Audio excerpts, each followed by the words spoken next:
You've probably seen ChatGPT Plus and wondered, what does it actually do and is it worth it? ChatGPT Plus is the paid version of ChatGPT, and the biggest upgrade is access to more powerful AI models. That means better answers, deeper explanations, and much stronger reasoning compared to the free version. With Plus, you get faster response times, even during peak hours when free users might experience delays or limits. No more try again later messages. You also unlock advanced tools like image understanding. You can upload photos, screenshots, documents, and ask ChatGPT to analyze them. Plus, users often get early access to new features before anyone else.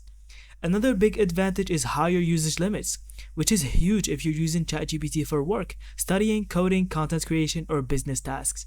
In short, ChatGPT Plus is built for people who want speed, power, and premium features, while the free version is great for casual use.